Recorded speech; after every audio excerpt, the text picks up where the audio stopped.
Onde-onde. Meninggalnya kenapa, kapan, dan Anda siapa? Dalam kategori perdagangan orang. Khalid. Kemudian aspek keimigrasian yang akan dijelaskan lagi nanti oleh Pak Zaini. Kemudian permasalahan sosial. Permasalahan sosial ini misalnya adanya anak-anak WNI yang telantar, kemudian anak hasil perkawinan tidak sah, artinya tidak melalui pernikahan secara agama maupun pernikahan yang diakui oleh negara, baik itu Indonesia maupun Kerajaan Arab Saudi. Ini banyak kita temui, dan biasanya juga kita perlu penanganan khusus bagaimana menangani permasalahan ini. Kemudian juga perceraian. Kemarin ada juga kasus yang juga menangani. Berarti terkenalnya dari ada WNI kita menikah dengan WNI Saudi, kemudian tidak bertahan lama, hanya 4 bulan ya. Kemudian bercerai tapi kalau di Indonesia mungkin bercerai langsung udah selesai dengan keluar surat selesai. Tapi kalau di sini kan dia bercerai, exitnya siapa yang ngurus?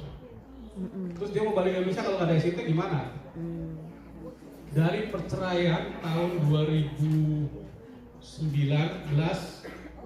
baru bisa pulang tahun ini 2021, jadi sekitar berapa setahun, hampir 2 tahun. Hampir 2 tahun itu pun udah kita kejar-kejar, artinya kita bolak-balik ke mantan suaminya dengan sangat memohon, tolong dong dikasih exitnya, tolong dikasih. Suaminya bilang, saya udah gak ada kaitan, saya udah bercerai dengan dia, saya gak ada kaitan. Iya memang tidak secara secara pernikahan sudah tidak ada kaitan, tapi exitnya menggantung. Jadi si mantan istri ini gak bisa pulang kalau exitnya tidak dibantu oleh mantan suaminya. Nah itu yang perlu menjadi perhatian kita semua ya. Kemudian yang terakhir, aspek kelima yang tidak kalah pentingnya adalah haji dan umroh. Mungkin 2020 sama 2021 kita belum terlalu banyak berkaitan dengan aspek ini. Tapi nanti seperti tadi penjelasan Pak Konjen, ke depan mungkin dalam waktu dekat kita akan kembali identitas pendidikan anak terkait dengan ini yang kesangkut kasus, dan yang terakhir tentang biro jodoh. Jodoh.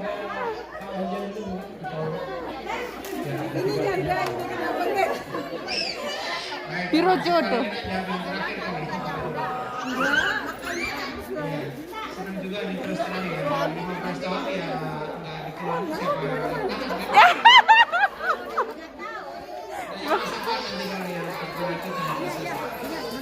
Baik, yang pertama Mas Faiz ya, biaya pemakaman jelas sudah kita.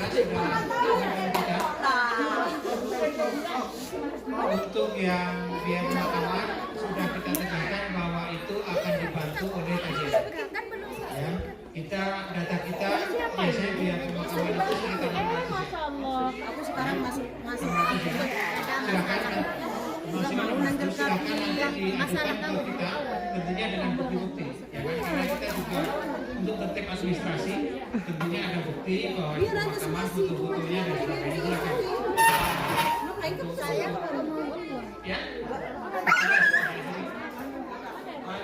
Melalui Pak Lusi nanti. Ya, kita jelas sudah komitmen kita, silakan. Jadi biaya pemakaman akan bisa bantu. Kemudian Apa sih masalahnya Liza? Kan gak bisa lagi kafil masih di itu belum onggur. Iya juga lagi kafil dulu itu Nah ini Pak Sofani punya banyak kasus nih di mana itu dipersulit. Jangan memang membuat kesulitan kepada diri kita sendiri. Bahaya. Yang namanya orang meninggal dimanapun polisi tidak akan mengerti. Pasti akan diselidiki meninggalnya kenapa, kapan, dan Anda siapa, kan gitu. Hubungannya apa kok ini tiba-tiba Anda menyerahkan jenazah? Pasti ditanya dimanapun di seluruh dunia, ya kan? Jadi memang bagi kita yang katakan merelakan diri untuk membantu jenazah, ya siap-siap untuk nanya aku malah duduk di situ. Ya, nah nanti Pak Syafaat tolong disampaikan bagaimana cara kita supaya Emang iya jenazah bener tetap nolong terbantu jenazah tuh ditangani dan secepatnya dimakamkan tanpa kemudian membuat kesalahan ke apalagi di sini nanti dikira apa lagi ya. Nah, kemudian yang ketiga mengenai vaksin. Nah ini Pak Lusi nanti coba kita koordinasi lagi. Ini penting ini karena tadi saya tanya sebagian besar ternyata di sini belum vaksin ya karena statusnya. Ya, jadi ini ya. Jadi itu yang tadi saya sampaikan ada dua kemungkinan itu. Kalau masih ada bukti apapun, identitas diri apapun, saya kira nanti akan bisa dibantu bisa masuk ke tawakan. Kalau yang bodong sama sekali ya, yang apa yang penting sehat kan ada sertifikatnya. Pak Lufi kita koordinasi, mungkin kita bisa tanyakan ke teman kita kesehatan di sana ya, karena kita di sini coba nanti kita tanya di sana teman-teman di Kementerian Kesehatan di Medan siapa atau di mana rumah sakit di Taif yang bisa atau tempat yang di Taif yang bisa menyediakan vaksinasi. Oh sekarang mau ada vaksin Ya, yang jadi rujukan nggak untuk punya vaksinasi. tanah. Kita usahakan. Kemudian seperti Pak Mampu, majikannya bilang dianya sudah tanda tangan, dia udah perlindungan anak tanpa orang tua nanti Pak Syafaat juga. Angin enggak ya enggak kelihatan. Ke apa namanya ke pengadilan itu telepon KJRI nomornya ada di sini nih 05 03 Kan itu nggak ya. ada yang Itu silakan saksi. ditelepon. Tidak menandatangani dokumen apapun di kepolisian, niabah dan mahkamah tanpa dimengerti isinya.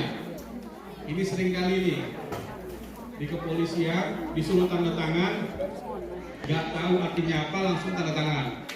Tangani dokumen apapun, apalagi itu dalam bahasa Arab yang kita tidak tahu terjemahannya. Ini sering kali nih, makanya terus kita ingatkan supaya jangan menandatangani.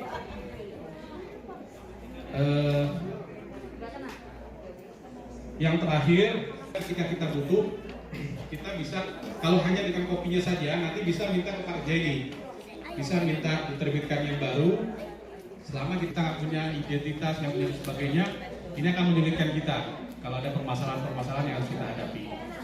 Jadi jangan lupa ID, paspor, terus kontrak kerja kalau PMI itu foto aja kan, foto gampang tuh.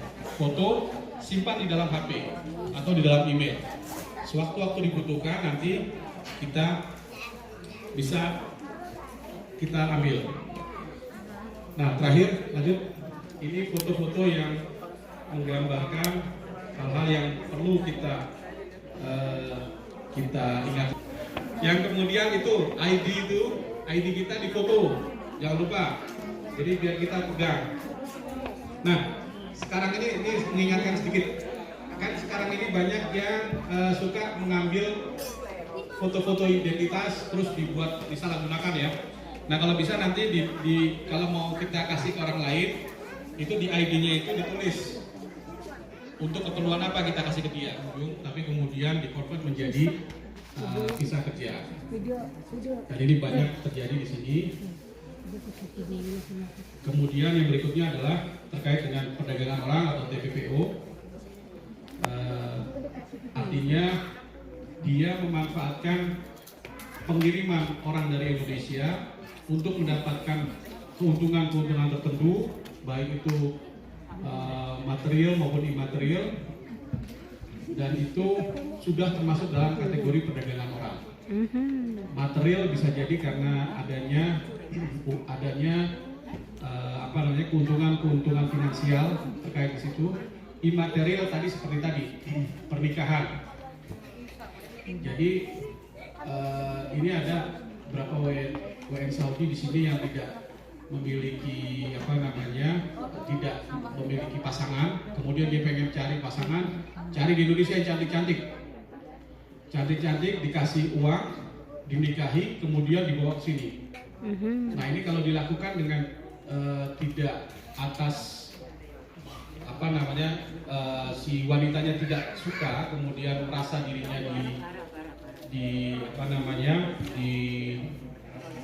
dijadikan dimanfaatin si wanita ini, nah ini bisa termasuk dalam TPPO juga. Yang ketiga, tidak kalah penting adalah isu tentang terorisme maupun radikalisme. Ini juga banyak. Nah, dalam hal ini saya berpesan pada ibu dan bapak sekalian, biasanya kita sering Mau nyerap Arjun status-status aku. di media sosial. Nah, ini kalau bisa hati-hati, jangan menampilkan hal-hal yang Tuh, sensitif, belakang. seperti misalnya bendera. Kita main pasang aja bendera, tulisannya la ilaha illallah, Muhammad Ada Rasulullah, ayat tapi di Putri, belakangnya ada itu ada Napa. warna hitam. Nah, ini nanti takutnya diasosiasikan ke organisasi teroris, ISIS. Itu pernah ada kasus dia memasang bendera seperti itu dengan ini. Hah? Bukan saya yang bilang ya, YouTuber yang ngomong. Udah. Enggak, tapi bukan itu. Kalau itu kan bukan di media sosial. Ada di media sosial ini mahasiswa. Dia main copy aja tuh dari website yang lain, bendera, gambarnya, pokoknya tulisannya. Saya tekankan ya, tidak ada permasalahan dengan tulisan. Itu akidah kita. Tapi permasalahan adalah medianya saja. Panggil, itu tolong WNI mana datanya, nggak ada. Tulisannya majhul saja. Nah, terus kalau kita kuburkan langsung, kita nantinya takutnya ada tuntutan-tuntutan pertama dari keluarga, atau yang kedua dia bukan WNI. Nah, ini kan jadi masalah nantinya. Warga negara asing langsung kita makamkan, ini kan nanti jadi permasalahan. Nah, akhirnya kita minta Pak Zaini, kalau memang tidak ketahuan datanya, sidik jarinya itu nanti direkam sama Pak Zaini, bisa ketahuan, insya Allah 90% Pak Zaini ya. Kalau 2006 bisa lebih mudah, itu terdata. Dan kalau datang sebelum 2006 atau anak-anak yang lahir tanpa dokumen, kemudian sudah besar di sini, itu juga datanya juga susah juga. Nah, biasanya kita foto, terus kita sebarkan di media sosial, kita tanyakan, ada yang kenal nggak nih dengan wajah ini? Nah, nanti setelah ada datanya, baru nanti kita tanya keluarga dan kita bantu pelan-pelan. Ini lanjut adalah langkah-langkah strategis dalam rangka pelindungan dan pelayanan dan pelindungan WNI. Yang pertama adalah pemberitahuan awal dari pemerintah atau instansi Arab Saudi ini sangat jarang. Misalnya di jalanan, kemudian tiba-tiba bapak dianggap melakukan pelanggaran, terus dimasukkan ke dalam penjara kan? Dalam penjara tidak ada kewajiban pemerintah Arab Saudi untuk memberitahukan bapak di penjara kepada perwakilan RI yang ada di sini. Kita konsulat kadang-kadang nggak tahu ada di penjara di sini ini. Nah, tahunya dari mana? Tahunya dari kita berupaya untuk minta izin secara berkala ke penjara-penjara yang ada di sini, sehingga kita tahu nantinya di sana ada berapa orang, di sini ada berapa orang, termasuk ke Tahrir Sumaisi. Pak Kapolri selalu memerintahkan kita seminggu minimal ke Tahrir itu dua kali. Kita lihat di sana berapa Video orang bisa, tapi WNI ngedit ada nggak bisa. di Sumaisi. Ngedit nggak bisa. Nggak. Kenapa? Suami bilang. Oh iya, belakangan ini sudah mulai ada pemberitahuan dari Upload di suami. Kemlu Saudi melalui nota diplomatik kepada kita. Di sini ada WNI yang dipenjara, kasusnya ini. Jadi kita bisa lebih mudah melihatnya.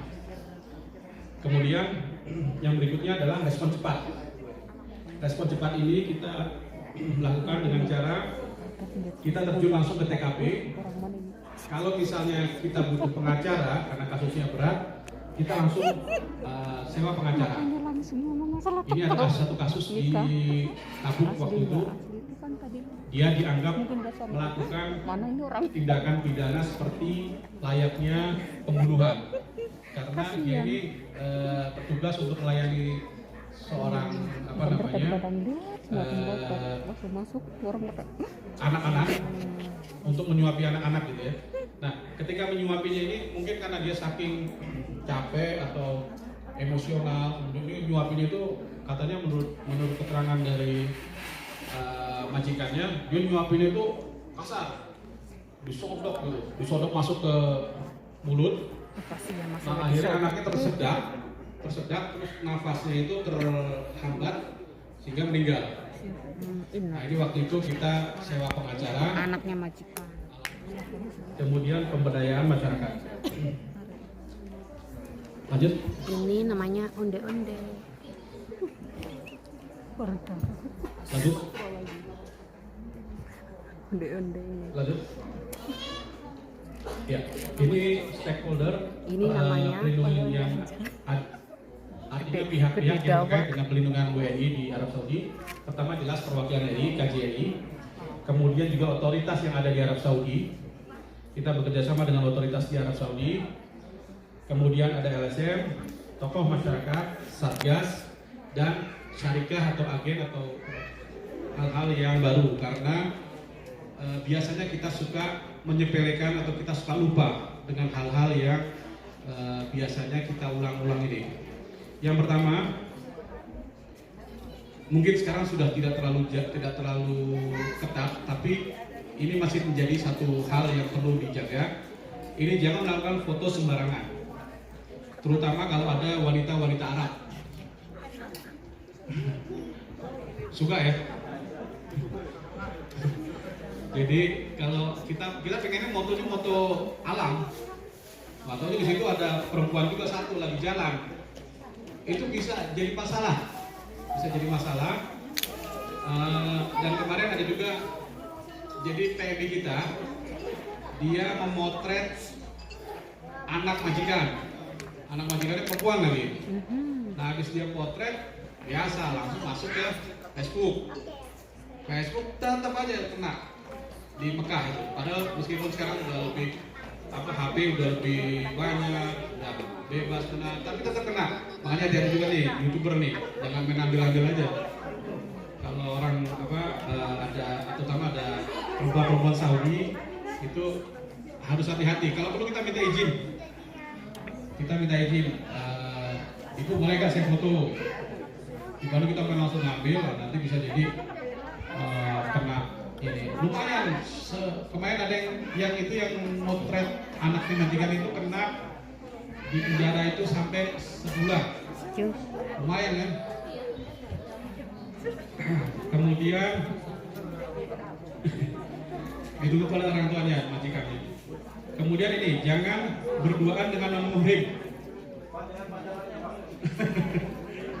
Iya, pacaran sama berduaan sama kan?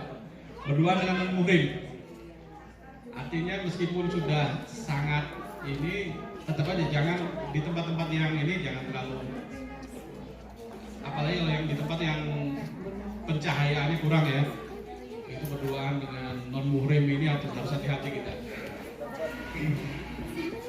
Kemudian jangan upload foto berbau porno, berbau seksual, dan hoax di medsos. Ini juga nih, biasanya sering banget, cepet banget berita. Umroh dibuka, langsung. Nggak taunya belum. Nah itu terus Alhamdulillah, Arjun aku lagi makan. Pakai sumbernya dibilangnya sumber dari ini, Kementerian Agama Saudi. Tuh liatin, kok nggak dipegangin piringnya sih? Nah itu harus hati-hati. Nanti nates lagi. Nah berikutnya, Wallah, jangan menyimpan jimat-jimat, melakukan praktek perdukunan dan pengobatan alternatif. Nah, lihat Apa yang sobat disebut Wida jimat? Afrika, suamiku lagi Jimat makan. ini,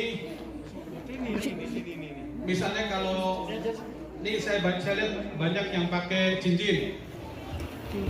Pakai cincinnya nggak masalah, tapi jangan memperlihatkan cincin itu seolah-olah kayak jimat itu, junjung gitu. Kemudian ini hal-hal yang dianggap berikut itu foto hal-hal yang dianggap jimat yang harus kita hindari. Artinya jangan berlebihan. Kalau pakai cincin ya pakai aja. Lalu jangan berlebihan, dicium, dibaca-bacain, seolah dibaca-bacain. Nah itu nanti bisa menimbulkan orang curiga nih, sangkain perhubungan. Nah itu kemudian gambar wanita, itu juga wanita ini jangan kita foto. Lanjut lagi. Nah ini terakhir ini pelanggaran keimigrasian, nanti Pak Zaini akan lebih lanjut lagi. Arab Saudi bagi WNA yang berizin tinggal resmi. Yang pertama tasatur, artinya menutup-nutupi keberadaan dan bisnis orang lain, dan juga tasbil, mempekerjakan orang-orang tanpa izin tinggal resmi. Jadi sudah menampung, udah semua tinggal aja di rumah saya. Nah nanti jam kerjanya mereka pada kerja, pulangnya ke situ lagi. Nah itu oke lah, misalnya sampai berapa tahun nggak masalah. Tapi hati-hati, begitu ada razia, begitu kena, ya harus bisa mempertanggungjawabkan, harus hati-hati. Jangan sampai nanti dia bilang, saya nggak tahu Pak. Ya sekarang makanya dalam sosialisasi ini kita kasih tahu, sebaiknya jangan dilakukan. Itu saja yang sudah sama-sama kita pahami. Mudah-mudahan apa yang disampaikan bisa mengingatkan kita kembali dan juga membuat kita lebih berhati-hati agar tidak tersangkut permasalahan yang baru sampaikan. Tiba-tiba ada masalah dalam semuanya. Semakin malam kayaknya semakin banyak dan topik pembicaraannya juga semakin hangat, semakin hot. Ini tadi ada Semakin hot. Nggak boleh berduaan. Ada parnonya semakin Itu sesuai lagi, tidak boleh berduaan. Tapi kalau bertiga juga nggak boleh, karena nomor 3-nya setan. Jadi kalau bisa berangkat saja. Oke. Ini kita lanjut berikutnya, paparan dari tenaga kerjaan dari Bapak Khalid Ibrahim, sekaligus perkenalan mungkin ini. Pertama kali menginjakkan kaki di tanah. Monggo kepada Bapak staf teknik tenaga kerja untuk menyampaikan paparan.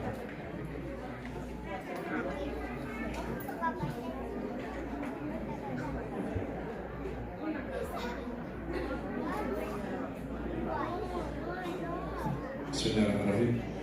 Assalamualaikum warahmatullahi wabarakatuh. Alhamdulillahirrahmanirrahim. Assalatu wassalamu ala asyrafil anbiya'i wal mursalin wa ala alihi wasallam. Pada kesempatan kali ini, karena mungkin tadi sudah mendapatkan arahan untuk berkenalan, jadi saya berdiri. Dan karena memang kebiasaan saya memang ketika di depan murid yang berdiri. Jadi kesempatan ini saya manfaatkan juga berkenalan pada Bapak dan Ibu-ibu semuanya. Saya baru tiba di Saudi Arabia ini 13 September. Masih baru dibandingkan dengan Bapak dan Ibu sekalian. Kalau saya 13 September, kalau Bapak Ibu 13 tahun. Bahkan saya Khalid Ibrahim. 13 Septembernya tahun berapa dulu? Iya. Mungkin sementara saya memperkenalkan dengan Odem Tongkos, katanya orang Bangkalan. Bukan Odem yang Sakera yang saya pakai sekarang, Odem Tongkos. Nanti ada kalanya ingin memperkenalkan juga budaya yang pakai Odem Sakera gitu. Nggak kenal saya Mas. Tepuk tangan untuk kita semua. Kalau disuruh satu maju nggak bakalan.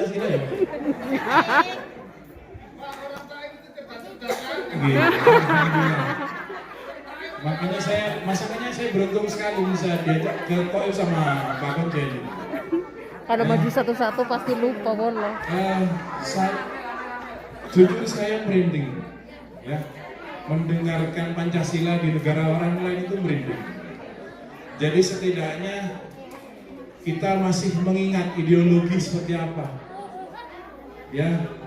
Artinya kita tidak pernah lupa jati diri kita, bangsa kita. Ya, itu yang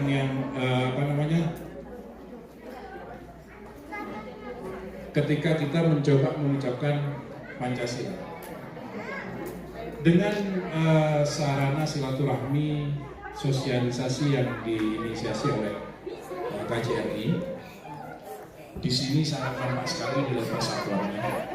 Saya lihat ini tadi sempat ada yang perkenalan, Assalamualaikum. Cirebon.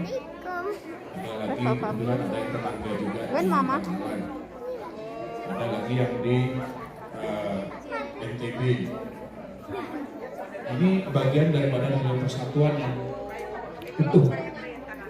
Artinya kita harus bisa menunjukkan bahwa kita ini siapa. Saya ikut senang ketika Bapak Ibu sekalian masih mengingat bahwa saya akan Indonesia. Ya. Yang selanjutnya, kira-kira yang hadir di sini, ada yang belum pernah ke KJRI? Bisa angkat tangan yang belum pernah ke KJRI? Ada? 1, ada lagi? 2, 3, 4, 5. Ternyata banyak Pak Kojen. Kami harap Ibu Bapak sekalian sekali-kali menginjak tanah air yang sejengkal ada di Jeddah. Ya,